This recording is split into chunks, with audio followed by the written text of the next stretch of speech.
selamat datang di YouTube Dr. Roy Panusunan. Terima kasih sudah datang ke YouTube kami dan juga saya mengharapkan menikmati acara-acara dan tayangan yang kami berikan. Kali ini kita akan berbicara dengan sesuatu yang luar biasa dan ditemani oleh seorang sahabat saya yang juga luar biasa dan saya sangat menghormatinya dari dulu. Beliau betul-betul ahli dalam bidangnya. Kenapa? Karena kita perlu ahli hari ini. Karena kita akan membicarakan sesuatu yang tentang vaksin. Ya, kita tahu bahwa vaksin masih menjadi perdebatan di mana-mana. Vaksin masih menjadi sesuatu yang seperti hantu. Kita nggak tahu hantunya baik apa hantunya jahat, dan kita betul-betul harus mengenal apakah memang selama ini yang kita takutkan ternyata bukan suatu hal yang mengerikan, tetapi membantu kita. Nah, saya akan dibantu oleh Dr. Jane Supardi. Beliau adalah tamatan FKUI tahun 1983, teman saya satu angkatan kebetulan. Kemudian beliau bekerja sudah 32 tahun di Kementerian Kesehatan. 32 tahun, teman-teman. Itu lama sekali ya. Dan bekerjanya sebagai direktur penyakit yang ditularkan melalui binatang. Jadi bayangkan betapa kita betul-betul ditemani oleh sosok yang pas untuk pembicaraan hari ini. Dan lebih hebat lagi bahwa Dr. Jane B. Supardi ternyata saat ini bekerja sebagai konsultan imunisasi untuk UNICEF. Dan juga beliau adalah konsultan untuk imunisasi dan surveillance untuk CDC atau Center of Disease Control. Control, betul ya, Center of Disease Control yang berpusat di Atlanta, Amerika. Jadi cabangnya di Indonesia dan beliau adalah konsultan untuk CDC Indonesia. Luar biasa hebat dan saya sangat berbahagia sekali sore ini ditemani oleh beliau karena kita pasti akan kupas tuntas tentang vaksin dan sesudah acara ini pasti teman-teman semua akan mengetahui dengan jelas, hilanglah semua ketakutan dan saya kira kita wajib untuk mempelajari. Tapi di lain itu, di ujung sana, saya sapa dulu Dokter Jen. Hai Jen, apa kabar? Baik. Kamu tuh selalu nggak beda dengan waktu mahasiswa, luar biasa. Apa sih rahasianya? Loh, masa? Betul, Mungkin karena tetap kerja ya? Karena kerja aja gitu ya. ya, Heeh. betul. Jadi Ya, ketemu dan banyak orang. menyukai kerjaannya pasti ya Jen ya. Betul. Jadi kelihatan selalu bersemangat. Wow. Ya, Jen, saya ditemani oleh seseorang nih. Namanya Uwi, itu udah senyum-senyum. Beliau ini yang nanya ke saya, dia manggil saya Tulang kan, "Tulang, tolong dong, aku nih lagi bingung nih tentang vaksin. Cariin seseorang dong yang bisa, membantu untuk, menjelaskan," gitu ya. Oke, jadi ya kita akan mulai dulu dengan pertanyaan Uwi ya. Siap. Oke, Uwi kenalan dulu dengan Dokter Jen dong. Hai Dokter Jen. Iya. Aku keponakannya Dokter Roy. Iya ya, hebat ya. Jadi iya, aku tuh panggil Tulang kalau ke Dokter Roy. Jadi aku mungkin dari semua ponakannya Tulang yang paling cerewet. Jadi aku tuh banyak pertanyaan. Aku emang suka gitu orangnya, suka nanya yang dari yang receh sampai masalah pergumulan hidup aku tanyain semua sama Tulang. Setuju. Nah, Coba hari ini nanyain Alis, Tulang lagi nggak bisa jawab apa. Karena COVID ini pengaruhnya bagi hidupku itu udah sampai ke alis, Dokter Jane. Tempat aku biasa trading alis itu belum buka dari Maret. Sehingga aku harus cabut alisku sendiri. Aku udah bilang Tulang nih gimana mau masuk YouTube Tulang, alis aku nggak sinkron nih sekarang. Kanan kirinya beda banget. Anyway. Kamu sekarang tanya sama Dokter Jen ya, Iya, Uwi ya. Silakan. Jadi Dok, aku tuh punya concern khusus terkait vaksin yang saat ini kan banyak orang ngobrolin tentang vaksin, termasuk orang-orang awam yang kayak aku ya, Dokter Jen. Iya. Jadi aku dengar banyak pihak atau negara sudah mengklaim mereka masing-masing udah mulai nyiapin vaksin. Betul. Itu udah ada dari Cina, dari Jerman, dari kita pun Indonesia juga udah nyiapin. Betul. Nah, aku nih sekarang malah kalau udah banyak yang nyiapin malah makin galau. Jadi aku ngambil vaksin yang mana? Oh, oke. Nah, Ya. itu pertanyaan pertamaku. Lalu berikutnya, kapan kita yang orang awam ini bisa dapat vaksinnya? Itu juga kayaknya tuh banyak banget yang bertanya-tanya dan aku sih ngerasanya kita belum dapat informasi yang detail. Ya. Seberapa lama persiapan dibutuhkan atau uji Ya. cobanya seperti apa gitu ya, Dokter. Iya. Lalu juga aku juga ada concern seberapa aman vaksinasi COVID ini masuk ke kita. Oke. Atau apalagi orang-orang yang ada kondisi khusus. Kayak misalnya yang bawaan ada penyakit bawaan jantung atau autoimun atau mungkin diabetes, itu efeknya akan seperti apa? Mungkin yang hal-hal yang kayak gitu itu mungkin jadi pertanyaan kami para awamers. Iya. Gitu, Dok. Ya. Sudah ya, jadi saya jawab aja dulu ya. Jadi begini, tadi kan bilang vaksinnya macam-macam, lalu mau yang mana? Nah, sekarang begini, ini ada masalah. Karena vaksin yang masuk ke Indonesia ini kan nanti akan bertahap ya. Akan bertahap. Nah, akan bertahap, vaksinnya mana yang masuk? Begitu. Nah, di semua negara ya, semua negara, ini karena ini panduan dari WHO. Jadi ada prioritas. Yang divaksinasi itu harus didahulukan siapa?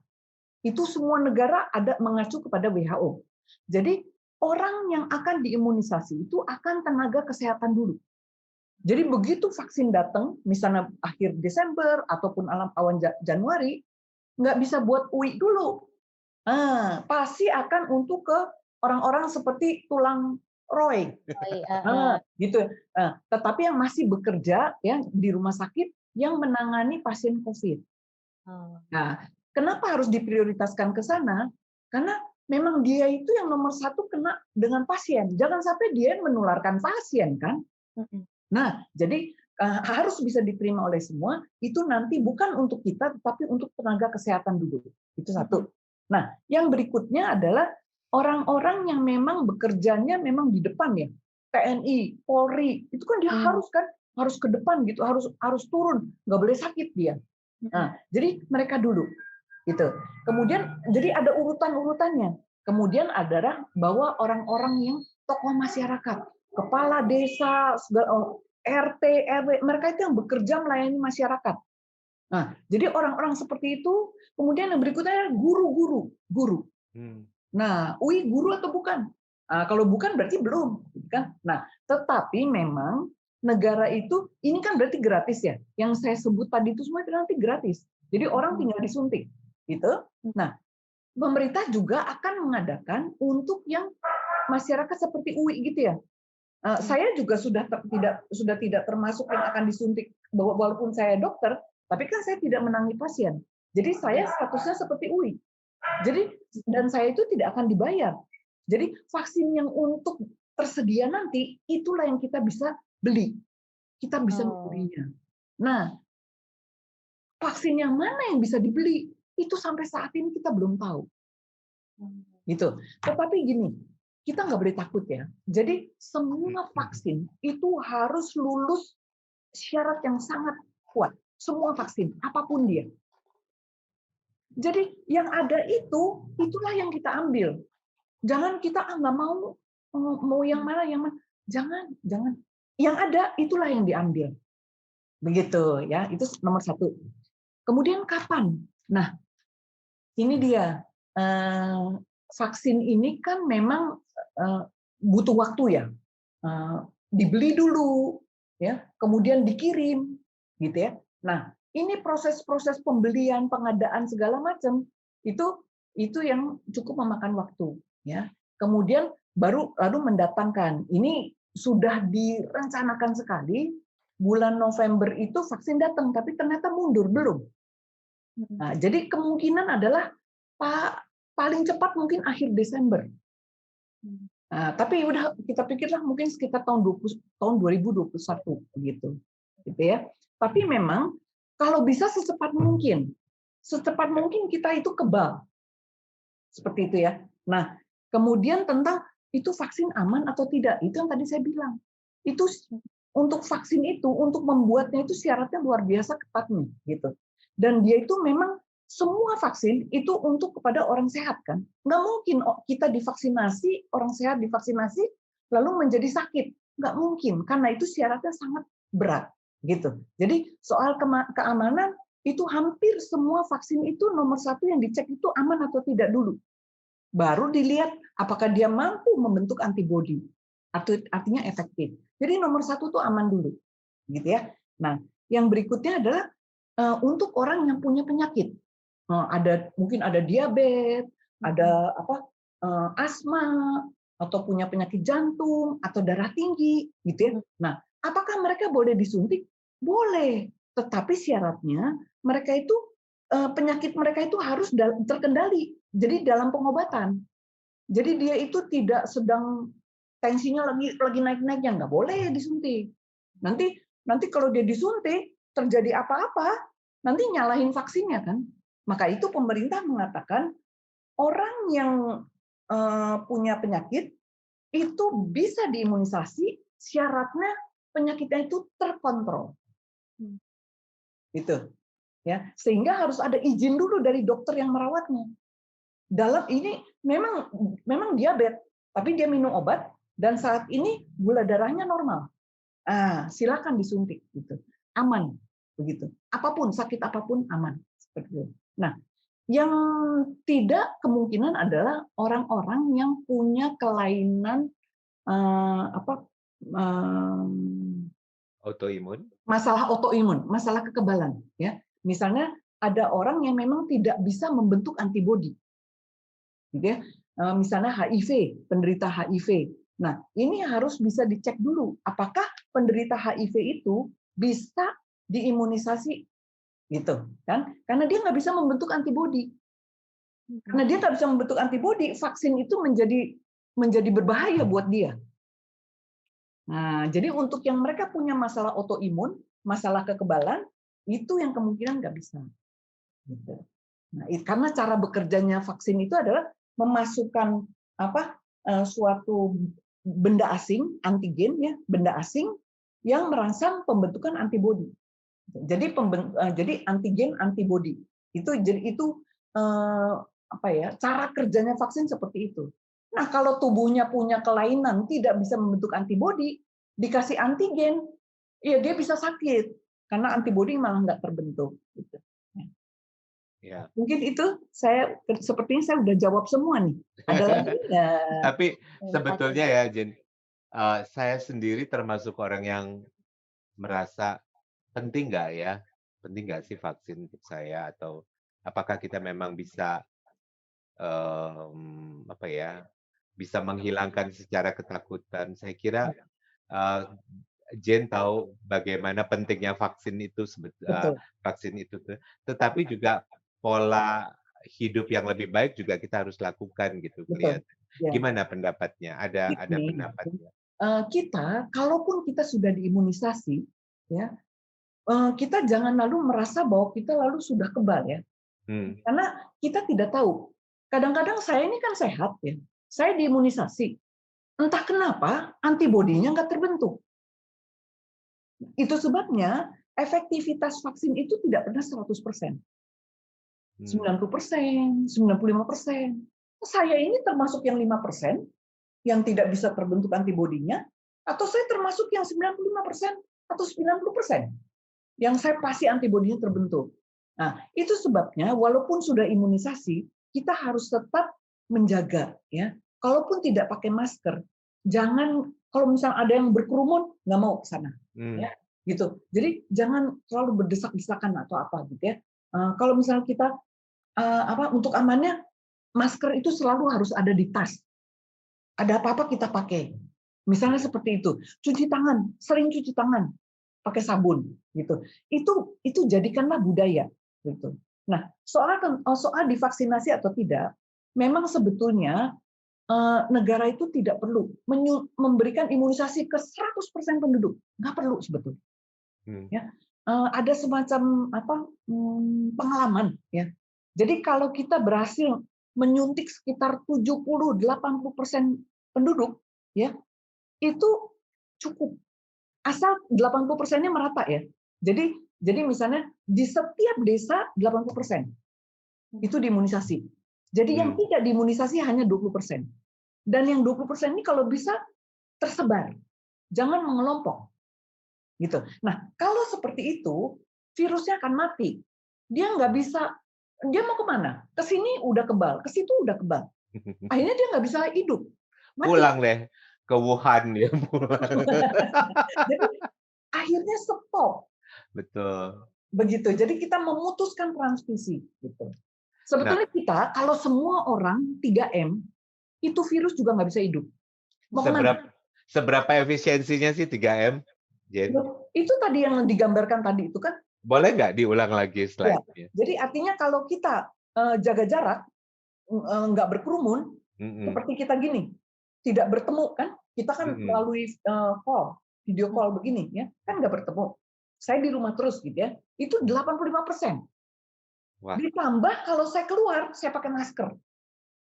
Pakai masker itu 70% menutup, mengurangi.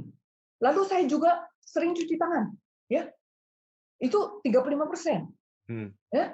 Jadi itu ditambah-tambah 85, 70, 35 itu jadi kemungkinan saya kena kan kurang. Nah, kalau semua orang seperti itu virus mau kemana? Mati dia. Masalahnya kan banyak yang nggak melakukan itu. Makanya dia bisa pindah-pindah, dapat ketemu orang baru. Nanti ada anak di bawah 5 tahun nggak pakai masker kan? Masuk ke itu anak ketemu dengan yang dewasa di rumah. Nah, itu.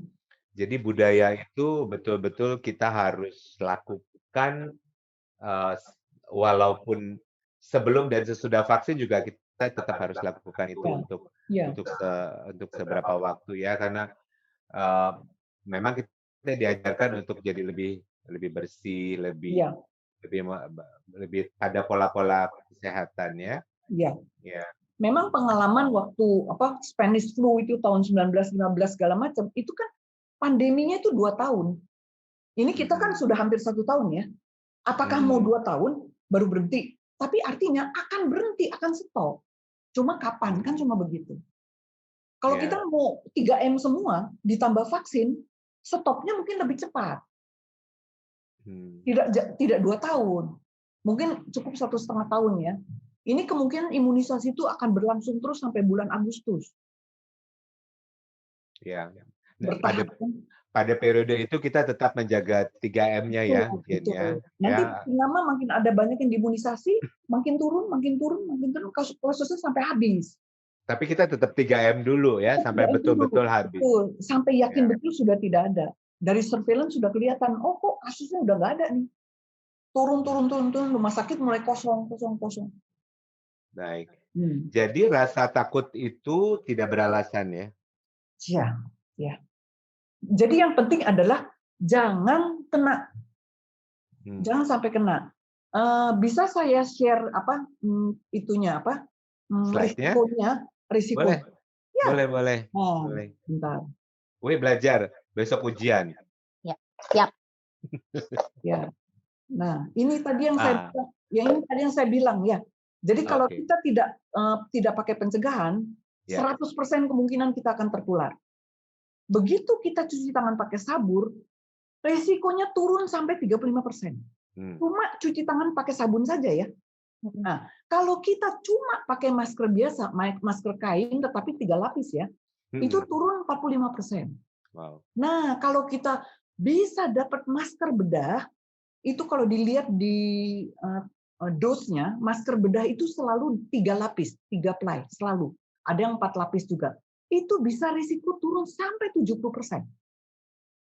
Nah, kalau kita menjaga jarak 1 meter minimal, ya tidak mau kerumun ya, turunnya bisa 80%. Ini dari penelitian. Ini penelitian. Ya. penelitian pada 25.000 orang pasien. Ya. Dicek mereka itu ngapain. Nah, kalau kita gabung ini semua, kita cuci tangan juga, kita pakai masker bedah juga, kita juga tidak berkerumun, itu kalau ditambahkan semua, nah kemungkinan kita sama sekali tidak akan tertular. Gitu. Ini bukti ini bukti ini. Ya. Nah, kemudian tadi ya tentang gimana sih kalau kita nggak usah diimunisasi misalnya. Ya. Nih kita lihat, kita contoh nih campak. Campak ini ada vaksinnya, ya. Nah, kalau seseorang itu tidak diimunisasi dan dia kena campak, mungkin dia sembuh, ya. Tetapi 30 tahun kemudian dia sudah dewasa, sebagian dari mereka itu kena namanya SSPI, subacute sclerosing panencephalitis. Ini artinya radang otak, ya, dan ini menyebabkan kecacatan. Orang itu menjadi cuma berbaring, ya, tidak bisa apa-apa. Nah, jangan sampai kita membiarkan anak kita dengan risiko nanti dia dewasa kena SSPI. Ya, kalau kita kena cacar air dulu waktu kecil, itu waktu kita dewasa kemungkinan akan terjadi herpes zoster yang berulang-ulang. Setiap kita sedang kondisinya sangat lemah, herpes zoster berulang-ulang. Saya sudah kena ini, sakit 2 minggu, sakit ini, sakit sekali. Nah, bagaimana dengan COVID? Apakah kita bisa sembuh dari COVID?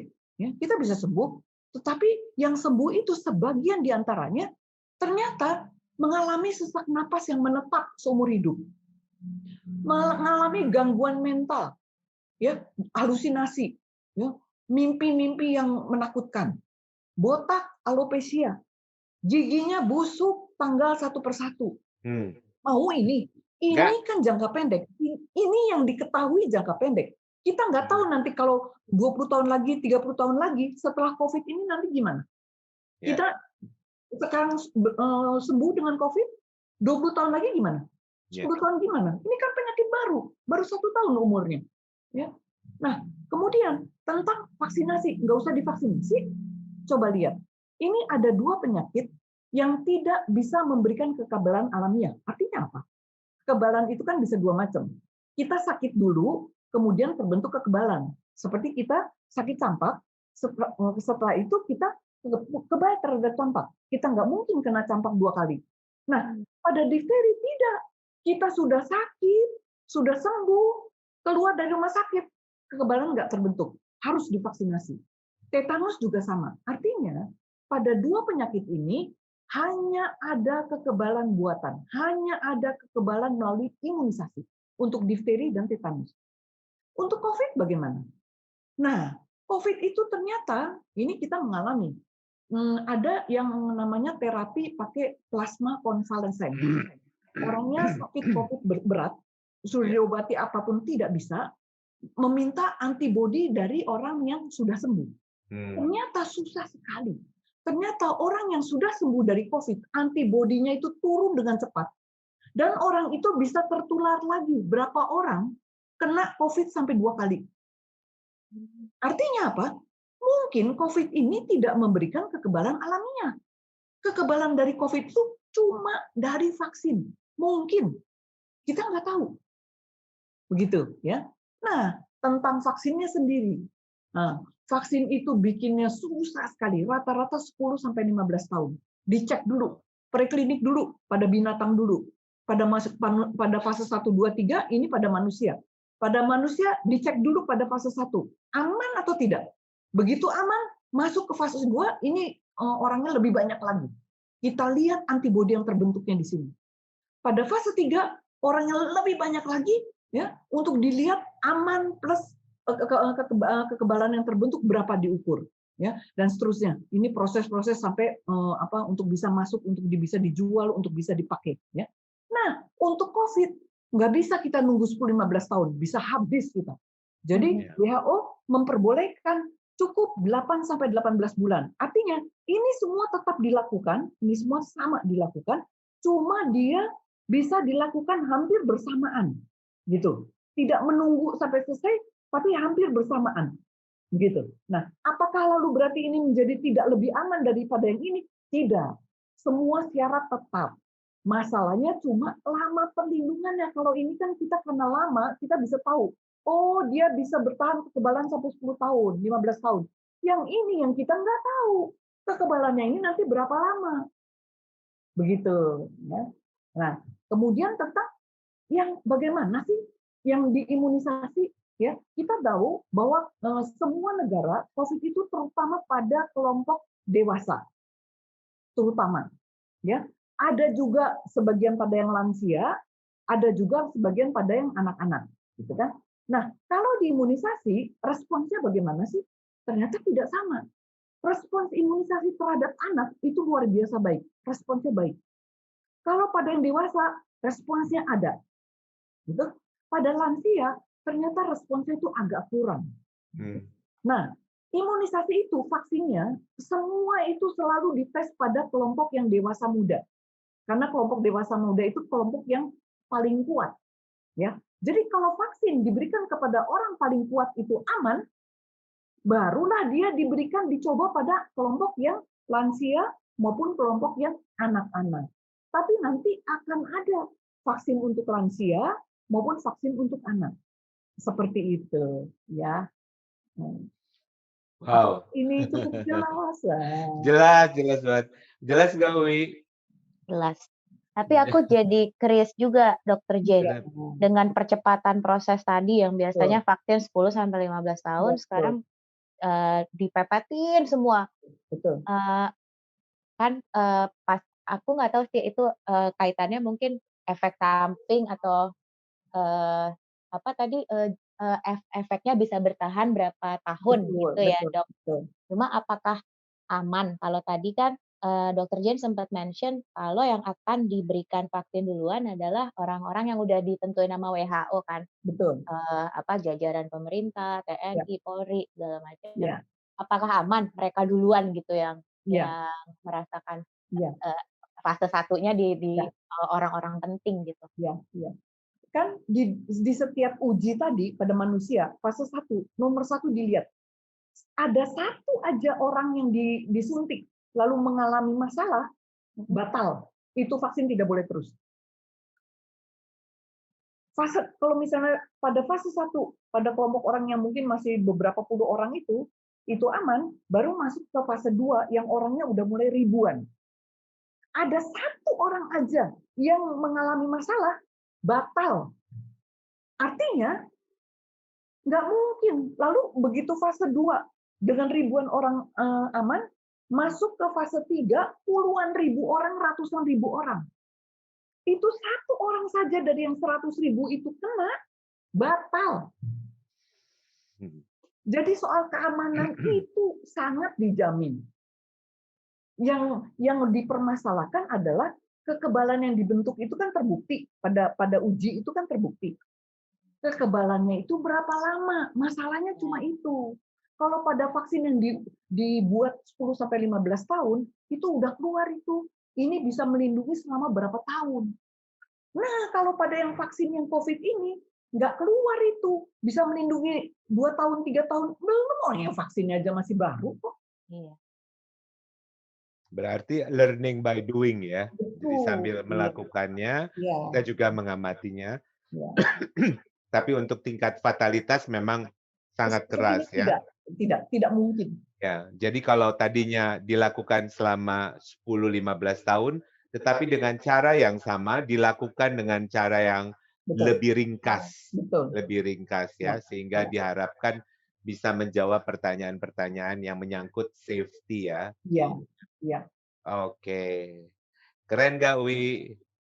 Aku terjawab semua. Jadi keren banget. Mudah-mudahan semua yang mendengar juga ya terjawab. Iya, mudah-mudahan. Jadi saya bikin ringkasan dulu, Jane ya. Jadi ternyata memang kita memerlukan vaksin, ya, dan pemberian vaksin memang dilakukan secara bertahap untuk saat ini. Dan tetap yang penting kita memakai konsep bahwa the best and the cheapest treatment is prevention. Ya, jadi pencegahan itu paling murah, paling baik. Ya, dengan seperti itu kita akan dengan suka hati untuk melaksanakan vaksin. Tetapi selain itu sesudah kita melakukan vaksin, sampai waktu yang masih kita akan pelajari terus, kita tetap melakukan usaha pencegahan dengan 3M katanya ya. Jadi tetap jaga jarak, tetap pakai masker, dan tetap menghindari kerumunan, dan selalu mencuci tangan begitu ya, Jen ya. Betul, betul. Saya kira kita beradu otak sama virus corona sekarang. Betul. Bagaimana kita lebih pintar dari dia, dan kita tahu bahwa transmisinya itu akan terjadi dengan kerumunan. Kita renggangkan hanya untuk satu kurun waktu yang tidak terlalu lama, dan ini bisa kita capai sebetulnya ya. Ya. Begitu ya. Ya. Oke. Ada yang mau dipesankan lagi? Ya. Mungkin saya bisa tambah. Boleh. Saat ini vaksin ini tuh sudah disuntikan kepada jutaan orang di Cina. Ya. Jutaan orang di Cina itu sudah disuntik. Semua pramugari disuntik. Semua tentara, polisi di Cina sudah disuntik semuanya. Dan ada beberapa wilayah sudah disuntik semua. Itu jutaan itu. Ya. Rusia juga sudah menyuntik kepada semua tentara-tentaranya itu sudah disuntik semua. Uni Emirat Arab sudah mulai juga. Nah, artinya kita bisa belajar. Nah, nanti di Indonesia juga kan tenaga medisnya dulu kan disuntik, ya kan UI nggak mungkin disuntik dulu. Jadi UI bisa belajar kan, bisa amati. Ada nggak yang menderita itu? Kemudian TNI Polri-nya di kita itu semuanya akan disuntik dulu. Kita bisa lihat kan? Itu harusnya kita jadi lihat, oh aman. Begitu ya. Ya, ini mudah-mudahan pengikut kita tambah banyak dengan paparan vaksin ini, Jen. Yep. Ya. Thank you very much. Kasih tahu terima kasih dong, Wi. Terima kasih Dokter Jen. Semuanya aku terjawab. Aku positif akan menunggu vaksin. Ya. Dan aku juga menunggu sampai ke tahapku. Ya. Jadi kalau sekarang aku tetap akan ngalungin masker sama hand sanitizer kemana-mana. Terima kasih Dokter Jen. Tolong sebarin ke banyak orang ya, teman-teman semuanya tolong dikasih tahu, disebarin. Ya, kita akan sebarkan YouTube ini, dan sekali lagi terima kasih banyak. Semoga kita semua sehat-sehat, Jen. Kamu sehat sama David sama seluruh keluarga, dan kita harapkan kita akan bisa mengatasi kegundahan ini. Harus bisa. Ya. Baik para pemerhati dan para tamu-tamu dan teman-teman daripada YouTube Dr. Roy Panusunan, sekali lagi kalau ada pertanyaan silakan memberikannya kepada kami, menuliskannya di komentar, dan pasti kita akan menunggu subscribe dari teman-teman sekalian. Saya Dr. Jen, ada Uwi di situ juga, senyum-senyum, undur diri. Terima kasih banyak. Salam.